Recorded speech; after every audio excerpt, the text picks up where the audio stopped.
আমার বউ এই গত 2 বছর ধরে পরকীয়ায় লিপ্ত থাকার কারণে আমি আমার আপন খালাতো বোন বিয়ে করছি। তো আমার খালা খালুরে সবাই জানাইছি, তারা আসলে এই জিনিসটা আমার বউ যেগুলো করতেছে এটা প্রশ্রয় দিতেছে। আমাদের সংসার মানে 2বার ডিভোর্স হয়েছে, হওয়ার পরে আমি ওই বউ পুনরায় ফিরেই আনছি, আনার পরে আমি সংসার করছি, বলছি তুমি ঠিকভাবে সংসার করো, তোমার আমি স্ত্রী হিসেবে গ্রহণ করবো। সে একাধিকভাবে প্রেম পরকীয়া করে, এগুলোর প্রমাণ ফুটেজ আমি সব কিছু তার মা বাবার দেখাইছি এবং এগুলো নিয়ে আমি ইন্টারনেটে একের পর এক করতেছি। আমি কোনো সমাধান না পাইয়া লাস্টে আমি দুধ দিয়ে গোসল করছি। আমি এই জীবনে ওরে আর উঠাবো না। 3 বাচ্চার বাবা আমার স্ত্রীর সাথে ভিডিও কলে আইসে আমার তালাক দেওয়া হয়েছে, ওপেন ভিডিও কলে এসে তালাক দেওয়া হয়েছে।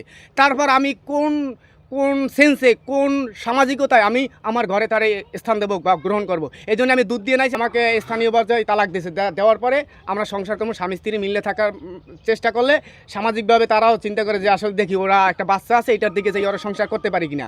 তখন আমি আমার খালার সাথে বলছি, দেখেন বাচ্চাটা আছে, আপনার মেয়ে পলাই আসে, এইভাবে আসে, আপনার মেয়ে পরকীয়া করে বা ছেলেদের সাথে সম্পর্ক করে, প্রবাসী ছেলেদের কাছ থেকে টাকা পয়সা এনে খায়, এগুলোর প্রমাণ ফুটেজ দেখানোর পরে তারা বলতে আছে তোমার সাথে যাইবেন, এখানে আমরা কী করবো?